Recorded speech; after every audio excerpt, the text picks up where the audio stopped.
이재명 당대표의 속개 선언으로 더불어민주당 제201차 최고위원회 회의를 속개하겠습니다. 네, 회의를 속개하겠습니다. 먼저 이재명 당대표의 모두 발언이 있겠습니다. 어제 예산안이 극적으로 합의돼서 통과됐습니다. 국민의 살림살이를 놓고 여야 간의 정쟁 때문에 예산안 타결이 늦어지는 그런 일들을 막아서 다행으로 생각합니다. 국가가 빚을 내서라도 돈을 써야 한다는 주장은 시장을 망치고 기업을 어렵게 만든다. 세계적 복합 위기 속 우리 정부의 건전 재정 정책은 적절했다.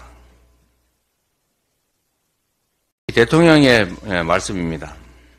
이 대통령의 자화자찬식의 인식과 발언에 정말 딴 세상에 사시는가 싶은 생각이 듭니다. 고물가, 고금리로 취약계층, 자영업자, 소상공인, 그리고 직장인들 모두의 삶이 하루하루 버겁습니다. 청년들은 알바로 내몰리고 중장년층은 일용직만 늘고 있고 결국 고용의 질이 악화되고 있습니다. 전문가들은 내년 경제의 키워드로 살얼음판, 용문점액, 이 어떤 일에 도전해서 실패했다 이런 말이라고 합니다. 이 두 가지를 꼽을 정도입니다. 전문가의 다수는 내수 소비가 올해보다 둔화될 것으로 예측합니다. 우리 당이 각고의 노력 끝에 국민 삶의 보탬이 될 민생 예산을 증액했지만 이 정도로는 어려운 현실을 타개하기에는 역부족입니다. 민주당은 그동안 간병비, 국민보험, 그리고 청년 패스, 경로당 전신밥상 이 정책을 발표했습니다. 앞으로도 계속 민생 정책을 마련해서 국민의 삶을 지킬 수 있도록 하겠습니다. 민주당의 첫 번째 총선 공약인 간병비 건강보험 적용, 이 논의가 본격화되고 있습니다. 정부 여당이 어제 당정 협의를 열어 질 높은 간병 서비스 제공을 약속했습니다. 오랜만에 여야 간 정책 공감대가 이루어지고 민생을 위한 논의가 진전되는 것 같아서 다행스럽게 생각합니다. 65세 이상 인구가 벌써 1,000만 명에 육박합니다. 한 달 평균 간병비 450만 원, 돌봄 부담이 간병지옥, 간병 파산으로 귀결되는 이 현실을 빨리 바꿔야 합니다. 요양병원의 역할과 기능을 재정립하고 신속하게 재정부담 방안을 마련해서 실질적 지원에 나서야 합니다. 우리 민주당은 정부가 전액 삭감한 시범사업비 85억 원을 되살렸습니다. 과도한 간병비 부담을 덜어서 국민의 일상을 지킬 수 있도록 끝까지 최선을 다하겠습니다. 다음으로 홍익표 원내대표의 발언이 있겠습니다. 네, 어제 여야가 본회의에서 656조 6천억 원 규모의 2024년 예산안에 합의해서 처리했습니다. 민주당이 노력한 2024 예산 성과를 국민께 말씀드리겠습니다. 유례없는 경제, 민생위기 앞에 국민 고통을 덜어드리기 위한 예산 확보에 최선을 다했습니다. 이에 2조 원 증액하는 한편 불효불급하고 부실 설계된 예산 4조 2천억 원을 감액했습니다. 이번 예산의 의미를 몇 가지로 보면 첫 번째, 위기 경제와 민생을 위한 민생경제 예산 확보를 위해 최선을 다했습니다. 지역경제, 골목상권 보호와 서민 물가 부담 경감을 위한 지역상품권 3천억, 영세 소상공인 전기료 인상분 일부 지원 사업 2,500억, 소상공인 취약차주의 이자 감면 3천억 원 등 소상공인 자영업자 예산을 대폭 확보했습니다. 그리고 두 번째는 아이부터 어르신까지 서민과 중산층을 위한 국민 예산을 확보했습니다. 민주당이 추진 중인 요양병원 간병비 관련 예산이 반영됐고 민간 어린이집 급식 안전 금액을 증액했습니다. 또한 온 동네 초등돌봄 시범사업 추진 부대 의견을 반영시키는 등 보육 예산 관련 예산을 대폭 증액했습니다. 그 외에도 전세사기 피해자 방지, 희귀질환자 의료비, 그리고 중증장애인 자립생활 지원, 여성폭력 대응 등 취약계층 예산을 대폭 반영했습니다. 세 번째는 미래성장 동력을 위한 미래 예산을 확보했다는 겁니다. 우선 대폭 감액된 R&D 예산을 6천억 원 순증했습니다. 특히 기초연구 과제비 추가 지원, 기업 R&D 종료 과제 내 인건비 한시 지원 등 신진 연구자들이 계속 도전하고 연구할 수 있도록 하는 예산이 반영됐습니다. 넷째는 청년은 대한민국의 미래입니다. 청년 미래 예산이 1,400억 원 넘게 증액됐습니다. 690억 추가 투입해서 올해 종료 예정이었던 청년 월세 특별 지원을 1년 연장을 했고요. 청년 내일 체험 공제, 청년 일자리 도약 장려금, 빈 일자리 청년 취업 지원금, 그다음에 청년의 1,000원의 아침밥 등 여러 가지 청년 관련 예산이 포함됐습니다. 다섯 번째는 새만금을 포함해서 지역경제 활성화 예산이 확보됐습니다. 오늘 통과된 예산이 국민을 위해 제대로 쓰일 수 있도록 철저히 관리 감독하겠습니다. 민주당은 앞으로도 국민에게 힘이 되는 정당이 되도록 최선을 다하겠습니다. 한동훈 법무장관이 비대위원장이 되셨습니다. 잘 되시기 바랍니다.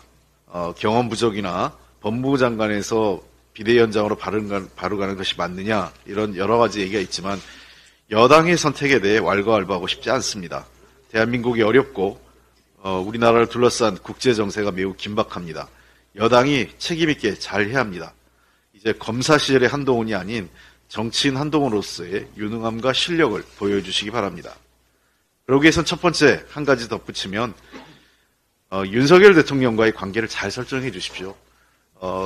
지난 여당 대표들의 실패, 그 여당의 국민으로부터의 외면의 핵심은 그저 대통령 뜻을 거스르지 않은 여당 대표, 여당이었던 것이 문제입니다.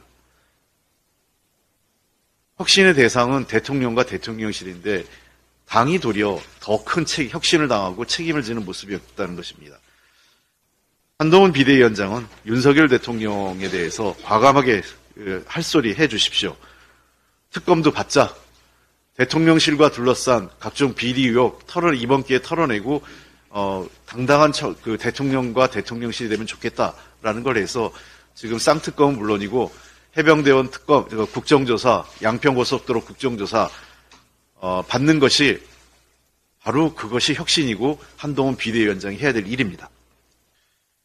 김건희 특검법에 대해서 한동훈 장관이 악법이라고 얘기한 것은 매우 잘못됐습니다.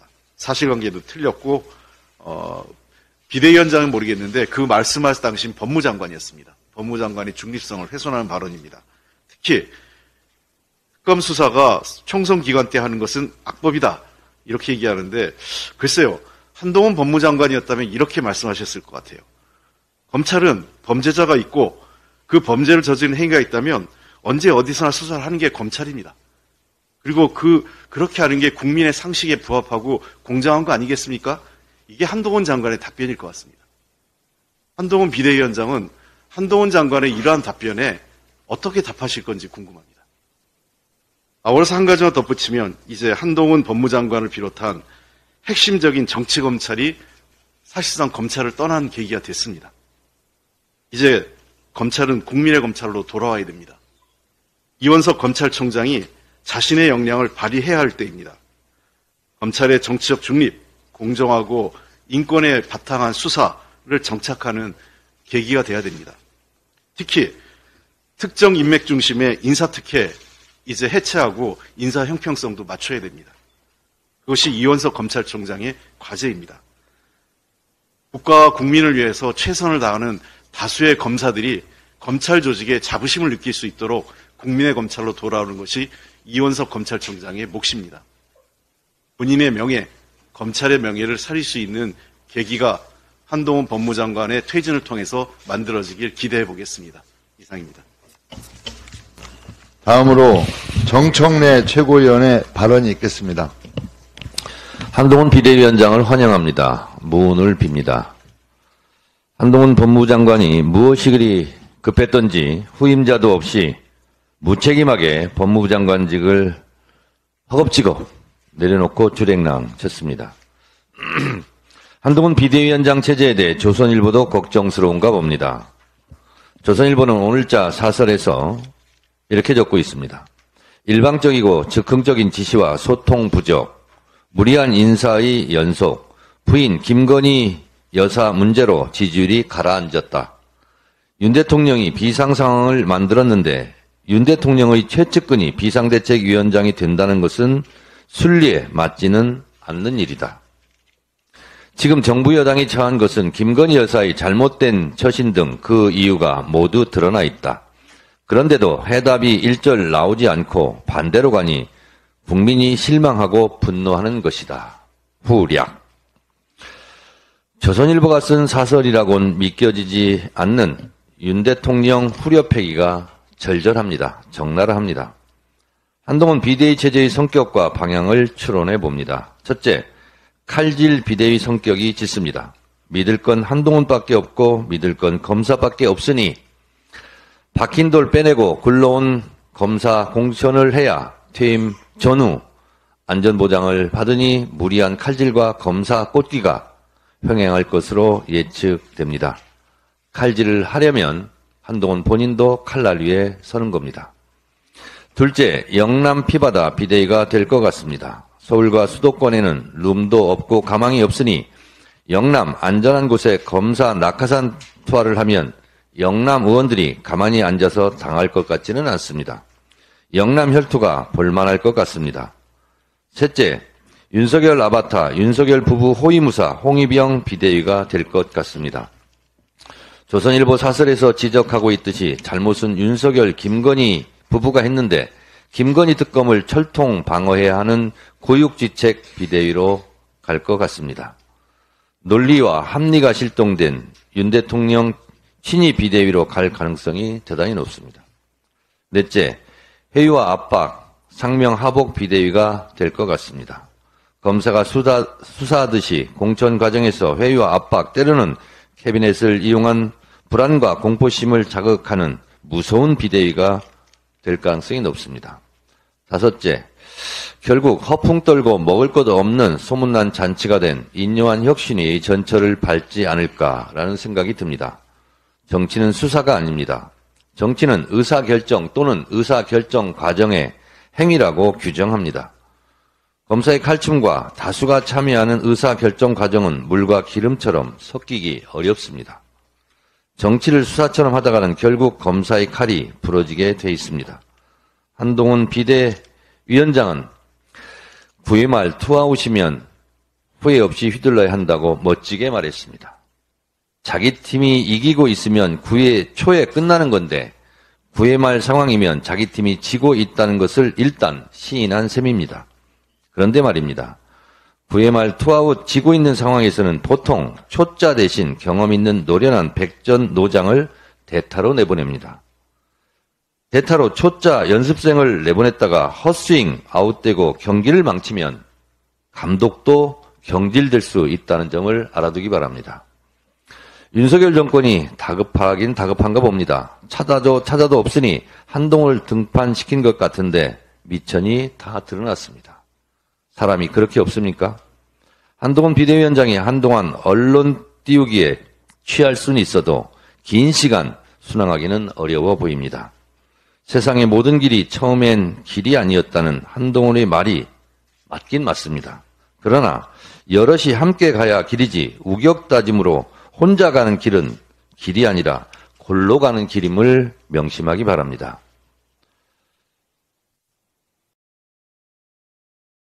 한동훈은 윤석열 정권 심판의 총선에서 또 하나의 관역입니다. 제1관역 윤석열, 제2관역 김건희, 제3의 관역은 한동훈입니다. 국민의힘의 고마운 사람일지 민주당의 고마운 사람일지 국민들이 평가하고 심판할 것입니다. 한동훈 비대위원장의 무운을 빕니다. 환영합니다. 다음으로 고민정 최고위원의 발언이 있겠습니다. 이동관 방통위 2인 체제 결정의 위법성을 지적한 법원의 첫 판단이 나왔습니다. 이는 이동관 전 위원장을 탄핵했던 첫 번째 사유이기도 했습니다. 지난 20일 서울고등법원이 박문진 권태선 이사장이 방통위를 상대로 제기한 후임 김성근 이사 임명처분 집행정지 신청 항고심에서 권 이사장의 손을 들어주며 내린 결정문입니다. 2인 체제에서의 심의 의결은 5인의 상임위원으로 구성해 정치적 다양성을 반영하도록 한 방통위법의 입법 목적을 해치는 것이라고 판단했습니다. 또한 재판부는 방통위법에서 5인의 방통위 상임위원을 대통령 2인, 여당 1인, 야당 2인을 추천하도록 한 것은 정치적 다양성을 위원 구성에 반영하도록 함으로써 방송의 자유와 공공성 및 공익성, 국민의 권익보호와 공공복리 증진이라는 방통위법의 입법 목적을 달성하고자 한 것이라고 설명했습니다. 이동관 전 위원장이 탄핵을 앞두고 왜 주랭랑을 쳤는지 알 수 있는 대목입니다. 현재 이동관 전 위원장은 2인 체제로 방통위를 운영하며 공영방송 관련 기구 이사진을 부당 해임하고 졸속 부실 검증으로 자격 없는 인사들을 공영방송 이사진으로 임명한 권한남용에 대해서 공수처에 직권남용 혐의로 고발이 이루어진 상태입니다. 공수처는 더는 시간을 끌지 말고 지금 당장 수사하십시오. 언론 탄압 문건도 학폭도 부인의 뇌물수수 의혹도 모두 공소시효가 지났다는 이유로 제대로 된 수사조차 받지 않았습니다. 공수처가 역사의 죄인이 되지 않길 바랍니다. 더불어 차기 방통위원장으로 지명된 김홍일 권익위원장 또한 야당의 인사청문 패싱으로 임명이 된다 하더라도 2인 체제에서는 그 어떤 의결도 할 수 없다는 점을 명심해야 할 것입니다. 여전히 빛을 보지 못한 탄핵소추안은 캐비닛 안에 들어있다는 점 잊지 마십시오. 다음으로 박찬대 최고위원의 발언이 있겠습니다. 윤석열 정권 들어 나라가 퇴행을 거듭하더니 이제 전두환 정권 시절로 돌아간 것 같습니다. 윤석열 대통령은 대선 후보 시절 전두환 대통령이 정치는 잘했다고 얘기하는 분들이 많다고 전두환을 치켜세운 바 있습니다. 전두환이 정치를 잘했다는 믿음 때문인지 하는 행동도 전두환을 쏙 빼닮았습니다. 집권여당 당대표를 하루아침에 쫓아내고 검사 출신을 비대위원장에 앉히는 일련의 과정은 쿠데타를 떠올리게 합니다. 전두환 군사 독재 정권이 군인 출신들을 대거 발탁해 국정을 장악한 것처럼 검사 독재 정권은 대통령실을 비롯해 정부 주요 요직을 검사 출신으로 채웠습니다. 군사 독재 정권이 시민을 학살하고 언론을 통제하며 권력을 유지한 것처럼 검사 독재 정권은 야당을 탄압하고 언론을 탄압하며 권력 유지에 몰두하고 있습니다. 그러나 서슬 펄었던 군사 독재 정권도 결국은 몰락했습니다.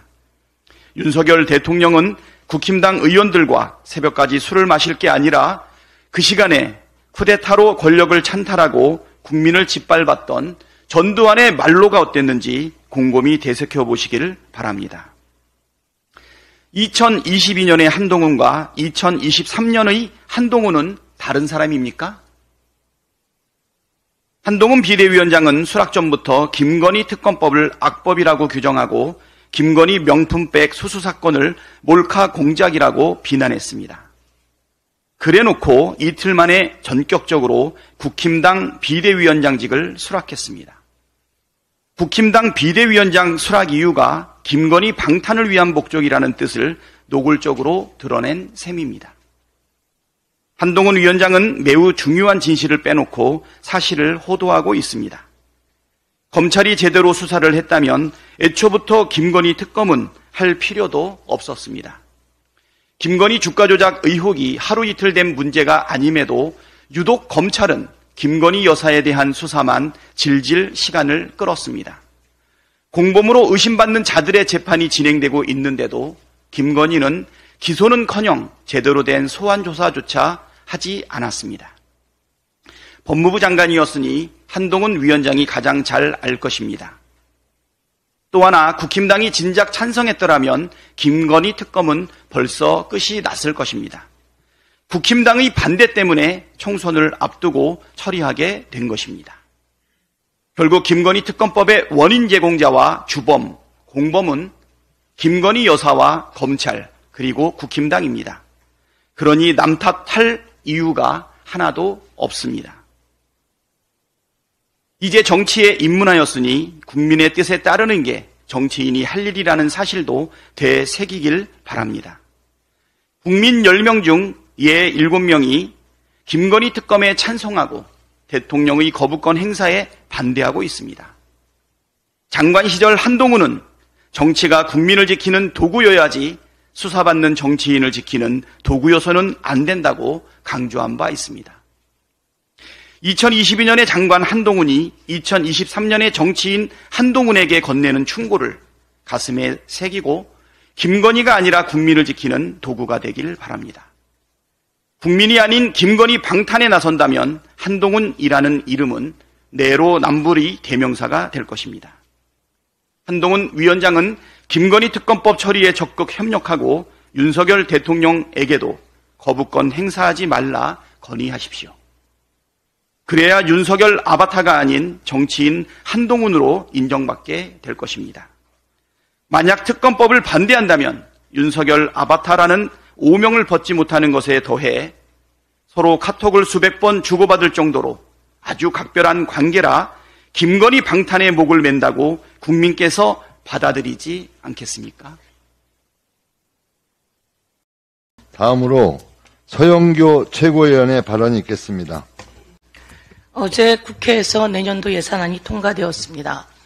윤석열 정권이 R&D 예산을 5조 원 넘게 깎았고 청년 예산을 다 깎았고 비정한 예산을 만들어서 가져왔습니다. 그것을 더불어민주당이 열심히 노력해서 살려내었습니다. 지역화폐 예산을 살려내고 청년 예산을 살려내고 그리고 R&D 예산도 부족하지만 조금이라도 살려냈습니다. 전북의 새만금 예산도 너무나 턱없이 부족하지만 정부가 잘못한 것들 지적하고 조금이라도 살려냈습니다. 만족스럽진 않지만 노력해서 살려낸 예산, 국민을 위해 잘 쓸 수 있도록 노력하겠습니다. 그런데 어제 갑자기 윤석열 정권이 대주주 주식, 대주주 양도세를 급격히 완화하는 안을 발표했습니다. 주식 양도세라고 하는 것은 무엇이냐? 주식을 팔았을 때 그 소득이 나오면 그 소득에 대해서 세금을 부과하는 것입니다. 그런데 대한민국에는 주식을 한 종목당 10억 원 이상 가졌던 사람들을 대주주라고 합니다.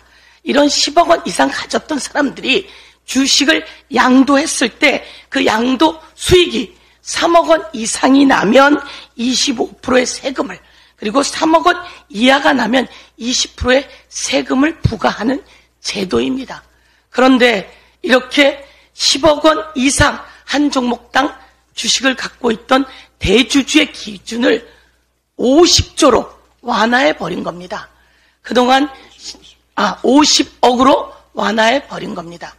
그동안 10억 이상 한 종목당 주식을 갖고 있었던 사람은 약 7천여 명 정도입니다. 전체 투자자들의 5%도 아니고 0.5%도 아니고 0.05%입니다.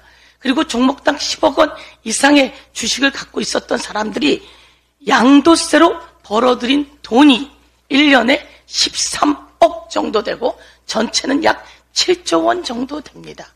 이것은 작년에 여당, 야당 원내대표가 이 양도세 대주주 기준을 완화하지 않기로 합의한 내용입니다. 그런데 이것을 어제 예산이 통과되는 날 기습적으로 발표를 해버렸습니다. 단 며칠 전 바로 12월 12일입니다. 경제부총리인 추경호 부총리가 물어봅니다. 기자들이. 그리고 이 사람이 직접 얘기합니다. 대주주 양도세 완화 구체적으로 검토한 바 없습니다. 이것은 자기가 기자회견을 자청한 자리에서 12월 12일 날 발표한 내용입니다. 그런데 12월 21일에 그렇게 발표를 해버리는 이 정부는 정말 서민들에게는 어떻게든 세금을 더 걷고 고열을 짤 생각을 하고, 그리고 이렇게 여유가 있는 사람들에게는 그 기준을 완화해서 세금을 다 깎아주려고 하니 거꾸로 가는 윤석열 정부 규탄하지 않을 수 없습니다. 한동훈이 비대위원장이 되는 것 같습니다. 곧 비대위원장이 된다고 하는데요. 국민들은 마음이 이제 다 떠났습니다. 왜 그런지 한번 제가 말씀드리겠습니다. 법사위에서 바로 19일입니다. 김영배 의원이 물어봤습니다. 비대위원장으로 갑니까? 이렇게 물었더니 오늘 말씀하실 내용은 아닌 것 같은데요? 이렇게 깐족 대답을 합니다. 그리고 아니 오늘이 마지막 상임인 것 같아서 묻습니다. 라고 했더니 자기가 비대위원장으로 가든지 안 가든지 그 내용은 위원님 혼자 궁금해하시면 될 것 같습니다. 이렇게 이야기를 합니다. 그리고 이틀 후에 법무부 장관 즉 사의를 표명합니다. 국민은 이렇게 발언한 한동훈 장관 그 발언에서 정남이가 뚝 떨어졌다는 겁니다. 그리고 기자들이 물었습니다. 샤넬 명품 가방 김건희 여사 수수에 대해서는 어떻게 생각합니까? 라고 물었더니 그거를 더불어민주당이 저에게 자꾸 물으라고 기자들에게 사주를 하는 것처럼 그렇게 답변을 했어요. 그래서 기자들이 이렇게 이야기를 합니다. 정말 이제 그것으로 한동훈 장관은 끝이다. 이렇게 이야기를 하고요. 한동훈 장관이 김건희 특검 관련해서는 정의당이 추천하고 결정하는 것 잘못됐다. 이렇게 얘기하는 것에 대해서 드루킹 특검 때도 최순실 특검 때도 드루킹 특검 때는 민주당이 배제됐고요. 최순실 특검 때는 새누리당이 배제됐습니다. 그리고 수사 상황을 생중계하는 것은 독소 조항이다. 이렇게 이야기하는데요. 그 전에 다 했던 거거든요. 이렇게 되면 한동훈 장관이 악법 만드는 장관이고 한동훈 장관이 독소 조항 될 수 있다. 이렇게 경고하겠습니다. 다음으로 장경태 최고위원의 발언이 있겠습니다. 어제 한동훈, 김건희 허위 후이검의 첫 정치 행보가 주랭랑이었습니다. 사상 초유의 현직 장관 주랭랑으로 갑자기 법무부 장관이 여당 비대위원장으로 직행한 황당한 사태입니다. 검사 출신 비대위원장은 이제 윤석열의 아바타가 되어 집권 여당을 검사의 힘으로 사당화할 예정입니다. 국민 전체를 위해 봉사해야 할 장차관이 총선용 아바타로 전락한 것도 모자라 일국의 법무부 장관 자리마저 정치인 직행 과정으로 전락해버렸습니다. 후임 장관을 지명조차 하지도 못했는데 행정 공백 사태를 초래하면서까지 역대 첫 법무부 장관 주랭랑 사태입니다. 한동훈 비대위원장의 첫 결정은 김건희 특검에 대한 입장이 될 것입니다. 김건희 특검법은 최순실 특검법과 쌍둥이입니다. 김건희 특검법이 악법이면 최순실 특검팀의 윤석열, 한동훈 검사는 악의적 수사를 한 겁니까? 최소한 자기 부정은 하지 마시기 바랍니다. 집권 여당을 김건희 호위당, 윤석열 사당으로 만들어 호위무사를 자청할수록 국민의 심판은 더욱 매서워질 것을 경고합니다. 이상입니다. 마지막으로 박정현 최고위원의 발언이 있겠습니다. 3일 후면 크리스마스입니다. 그래서 오늘은 산타 이야기를 좀 해볼까 합니다. 국민의 삶이 참 팍팍합니다. 내 한 몸 건사하기도 어려워서 뒤도 옆도 돌아볼 여유가 없는 대한민국.